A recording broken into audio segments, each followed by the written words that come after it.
56 signers of the Declaration of Independence. But who are they?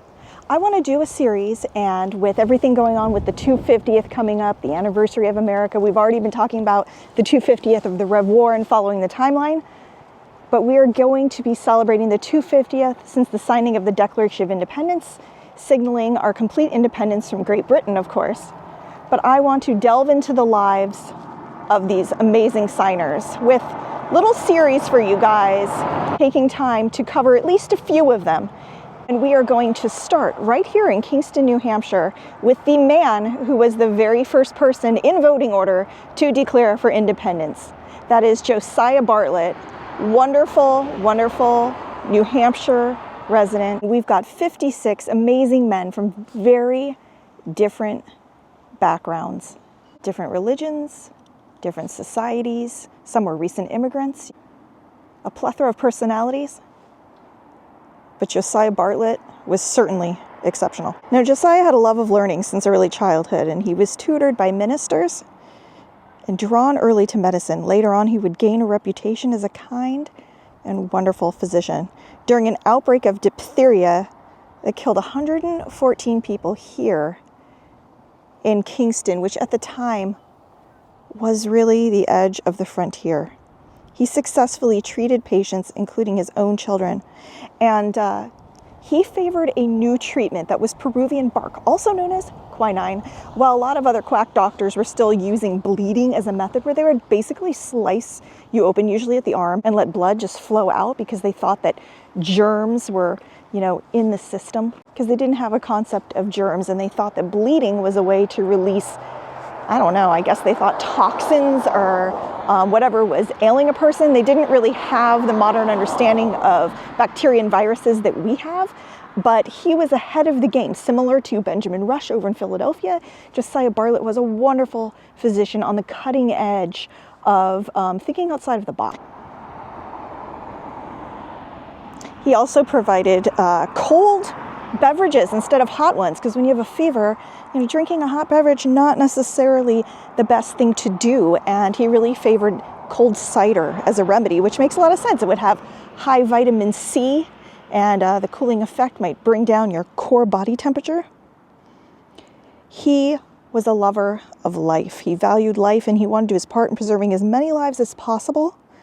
And he wanted those lives to live in a spirit of liberty. And he was an exceptional patriot. He got involved in politics early and was known as a very easy man to work with, who tried his best to be on an even keel while also standing his ground. A hard thing, especially when you're dealing with politics. As things continued on and his patriotism grew, he became head of the Committee of Correspondence, and he reported directly to badass Samuel Adams. He was found out, the British found out that he was working with Sam Adams, and they actually came here to the spot of its original house and burned it down. But he quickly rebuilt right here. And here we are in front of Josiah Bartlett's home. It's now a private residence. For years, it was owned by members of the Bartlett family. And a few years ago, the last remaining sometime great-granddaughter sold. It was on the market for a while, and some folks are living in it. So it's a little weird because it is a historic building, but a private residence. And here we are standing in front of it.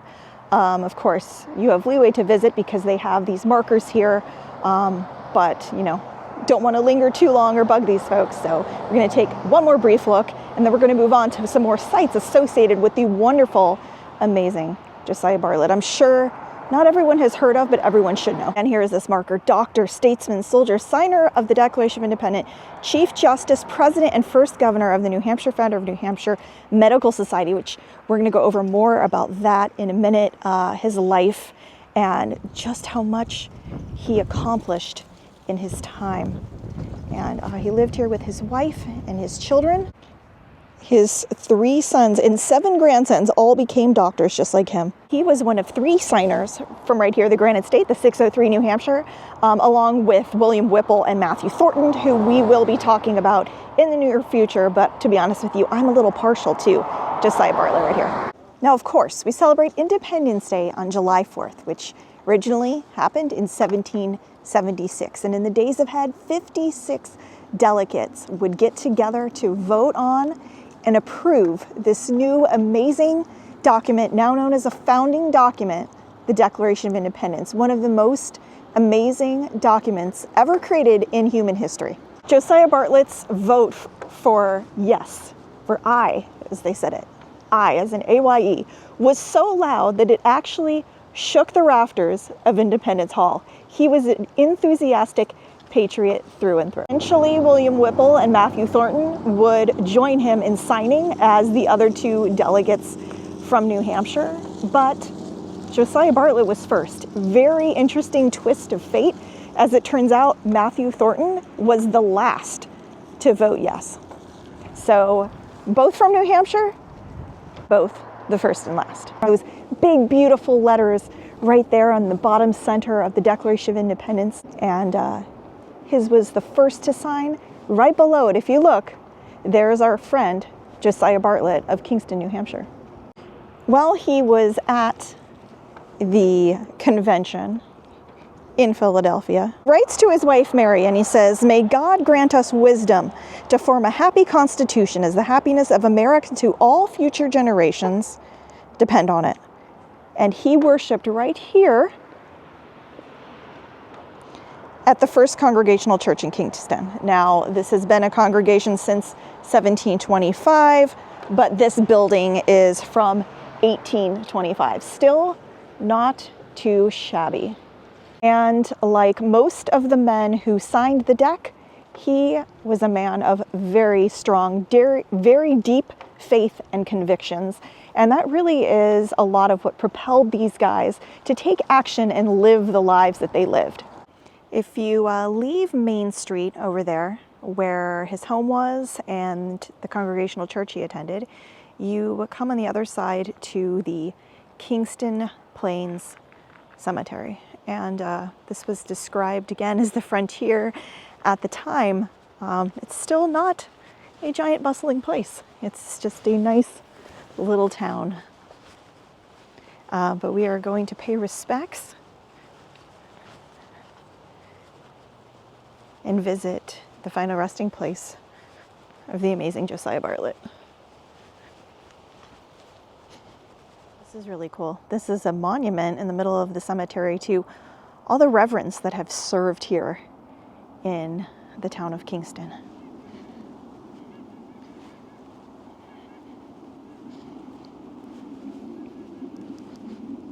Now, during the Rev War, and yes, I put a hat on, it's actually freezing. It says feels like 30.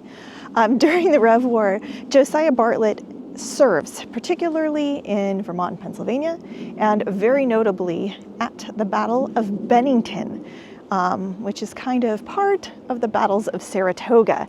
We'll be getting to Saratoga and all its kind of sister battles in the years ahead as we cover the 250th on that.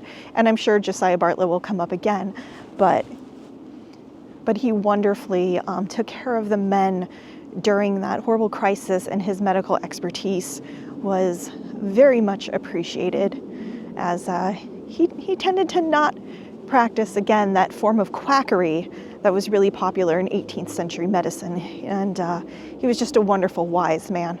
After the war, he would go on to serve as a judge and eventually Chief Justice of the Court, and then several other political positions as well. And as if that was not enough, he became the president of the New Hampshire Medical Society, dedicating his life entirely to this new country. And here we come to the final resting place of signer of the Declaration of Independence, physician, patriot, wonderful man. Now, he was raised close by, down the road, in Amesbury, Massachusetts, and then, spent his young years there.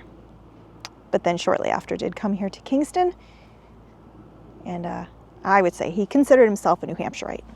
I love that we got here and the sun came out. Very fitting and pretty glorious. Feels really good. Now, on a more personal note, speaking to his character, and I would say this isn't even opinion. This is well-documented subject matter. He was not a pretentious man. He was always put together, finely dressed, clean, which you would hope in a doctor, although I don't know. Doctors these days, man, I've been to some, and it's like, You gonna look at me like that, or you gonna clean up and look professional? I don't know. But that was not the case with Josiah Bartlett. He was a professional, clean, but again, very, very down to earth. He was tall. He was fit. He practiced clean living. He was very athletic. He went for walks. He ate healthy. All the things that you would hope for in a doctor, right?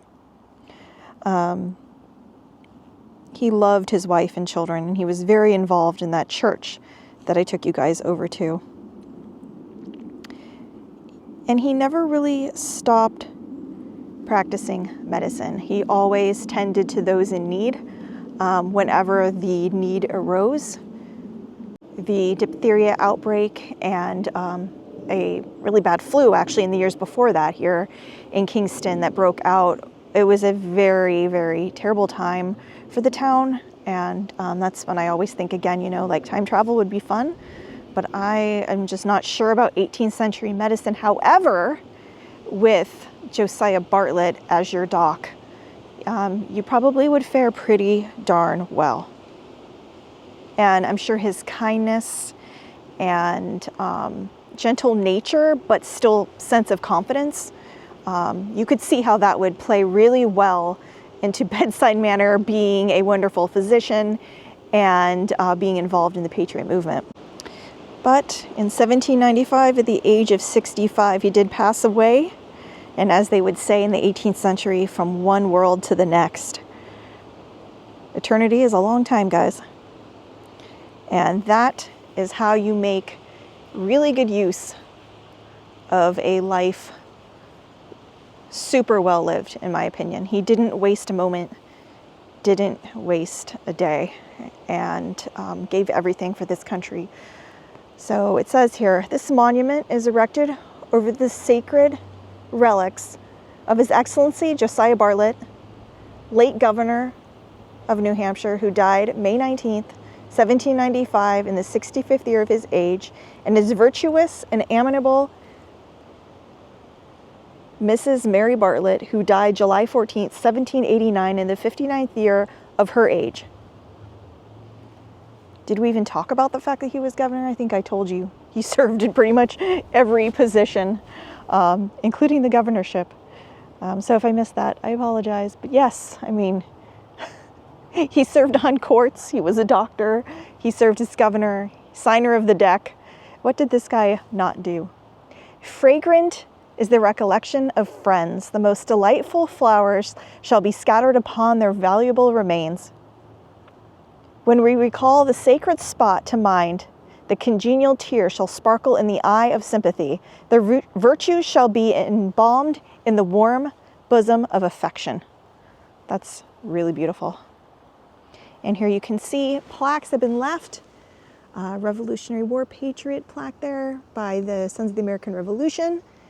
And an official plaque noting that he is a signer of the Declaration of Independence. In fact, the first to yell "I" so loud that those rafters shook. And talk about time travel a lot and to be a fly on the wall. And if there was a moment I would go back to, definitely July of 1776, Philadelphia. Again, how amazing that his heritage, that legacy of a life of service and sacrifice lived on through his children and through his grandchildren as they chose to go into the medical field as well. It's really amazing. And they kept the house and lived in it until just a few years ago. So yeah, and you know, a lot of things in New Hampshire are called Bartlett, including the town. There's like Bartlett schools and roads, and you know, deservedly so. Here is the tomb, family tomb of the Bartlett family. This one's from 1828.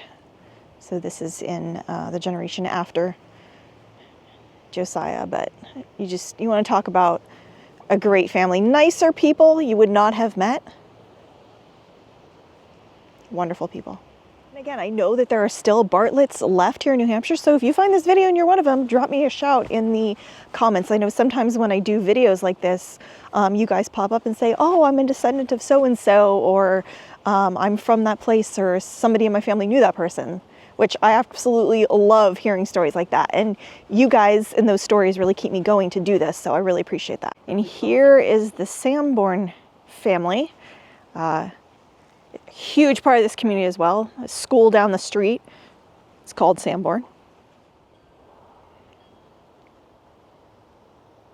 Do you guys have a favorite signer of the deck, or somebody that you want me to cover in great length, or someplace that you'd like me to go? Drop that in the comments as well. I'm curious as to what you guys think, or if you have any suggestions for me, or are curious about something, or want me to expand on something. Always don't be shy and let me know in the comments. Can't promise that I'm gonna go to like the outer reaches of somewhere in the south and cover one of your signers, but you never know, because we do travel around, and I think this next coming year and the years ahead, we're gonna be hopefully taking on more of America, certainly the colonies, former colonies, which then I guess we'll get to the point where they will be free and independent states. So it's kind of the point, isn't it? But yeah, we're excited about the years ahead and all the cool activities and things that everybody's planned. So many historic societies getting on board, a lot of museums being cleaned up, historic sites being cleaned up, and I cannot wait for St. Patrick's Day in Boston, when we finally, because we're following the timeline, we are stuck now in the siege of Boston, and those guys have got to go, and we're going to kick them out on St. Patrick's Day with the help of Henry Knox and those cannons, which he is just now about to go get from Fort Ticonderoga, and we will be covering all of that as well, and hopefully hitting some other stops along the way, because the noble train of artillery, quite the long route, and it was freezing cold, kind of like today, but talk about a harrowing journey and an amazing man. Henry Knox, one of my all-time favorites. And I know I keep talking about that, but yes, we will be covering his story as well. Oh, here's a juicy little weird thing. Caleb said, scandal, scandal.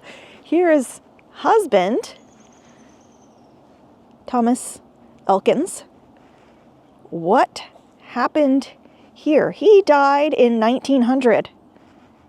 So there is no way that she's alive. Where did she go? Was there a wife? Did he hide her away? Did she run off? Did she go off with another man? Did she remarry and said, don't put me next to Thomas? What happened here? No sign of a woman. That is weird. No sign of her at all. Ruh-roh. I'm not going to be covering all 56 signers. Definitely get to as many in New England as I can, and hopefully dabble with a few of the others, or cover ones that are my favorite. Talk again about like just so many different types of personalities, but an amazing group of men that gathered for an amazing, world-changing, life-changing purpose. And the subject of the Declaration of Independence is one of my absolute favorites. I'm a big deck nerd, so it's something that I'm always happy to share and discover, and hope to continue to discover with you guys. And I know it's not always easy for everyone to remember these historical tidbits, but just remember, New Hampshire, first to vote aye for independence and for the signing of the deck and adopting it, Josiah Bartlett, Kingston, New Hampshire. And second to sign, first was John Hancock. Oh my gosh, what is going on in Kingston? And jumping ahead a little, I know you guys might be curious. We will cover, like I said, William Whipple and Matthew Thornton, and they were wonderful, wonderful guys. Interesting though, so William Whipple, you can actually tour his home. Of course, it's closed for the season.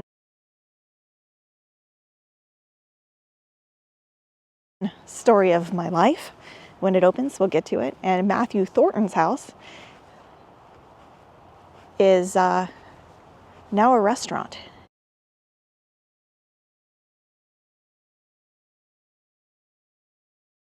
And we have eaten there.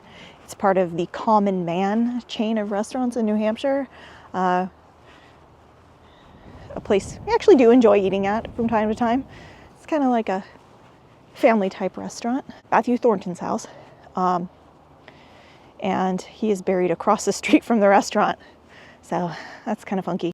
We're not really sure why there is a water pump right here. To water your flowers. And you can hear water dripping behind me.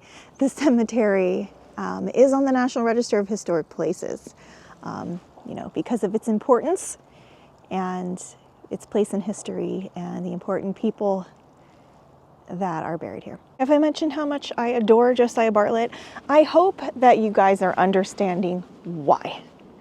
Just to reiterate one more time, he was a darling of a man, very kind, very sweet, very giving, loved his family, dedicated his life to serving this new nation as a physician, as a politician, as judge, as governor, as signer, and served his whole life. His home was even burned down. He had to rebuild it. He did it. He carried on. He was not a complainer.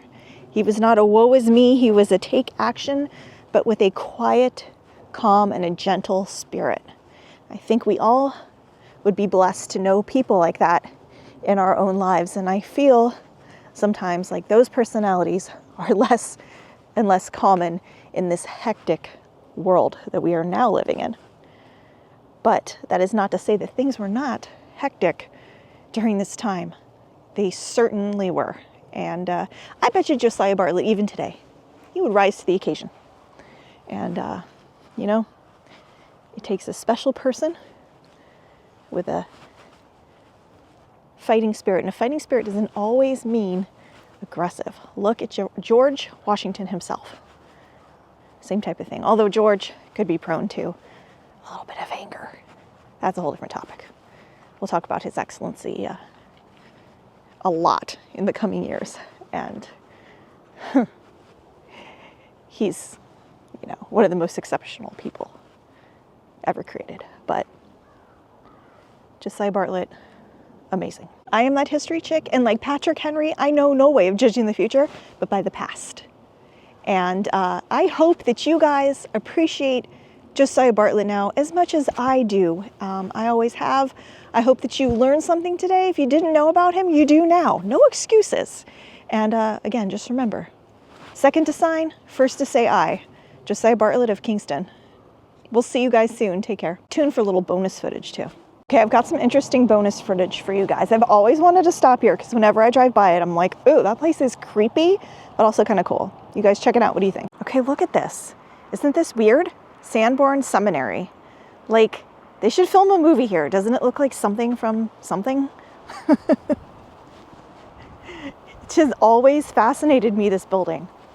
It's so weird. And today's the day. Let's take a closer look.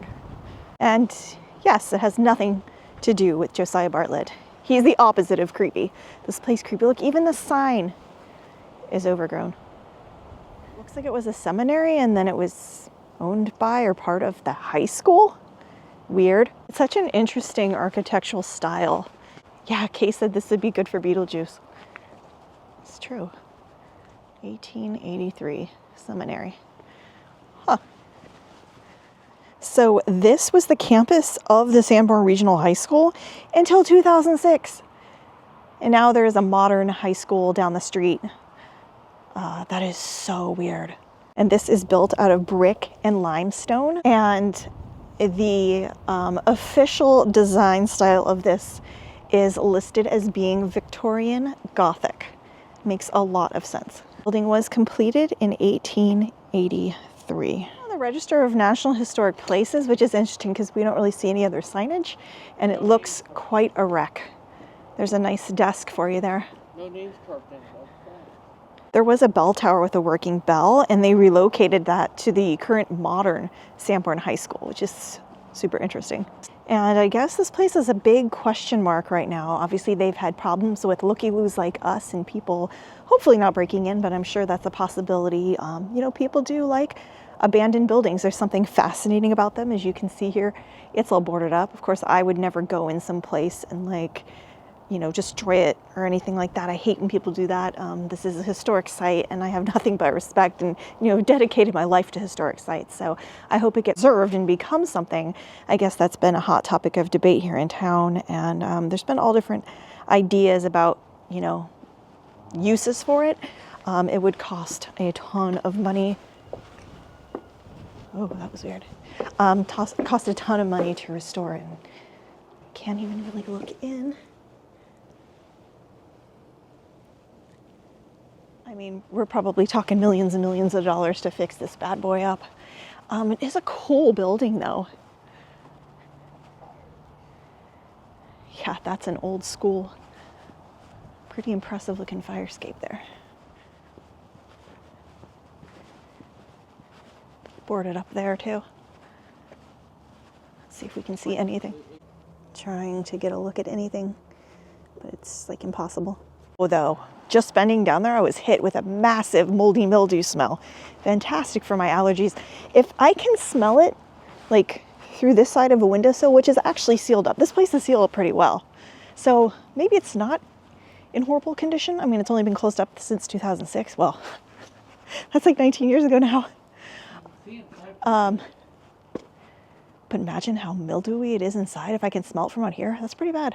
Kay's just telling me that people broke in at one point and you can see a chalkboard and somebody drew an interesting picture on the chalkboard here. Doesn't show up here. Oh, maybe. There we go. Yeah, not good. Not beneficial to bust into historic buildings that are kind of in transition, like this one is. Doesn't bode well for people who are trying to take an honest look or people who are trying to preserve it. I understand the fascination, but quit doing that. Still can't believe kids were attending high school here up until 2006. It certainly looks different than the high schools that I went to. How about you guys? Did any of you guys attend high schools in historic old buildings or in kind of funky situations? I guess the funkiest situation I ever had is that you know, California public schools like to use modular buildings and say they're going to expand and they never do, so classes continue to take place in external modular buildings. They're more like being in a little RV or cargo container. This is crazy. I probably would have liked this. So there you have it. From seminary to high school to now abandoned. I hope that somebody makes a decision and is able to come forward and step up and do something about this. I do understand that it's going to take a lot of money to probably fix this place up, but it could be something really beautiful. It really is kind of cool, isn't it?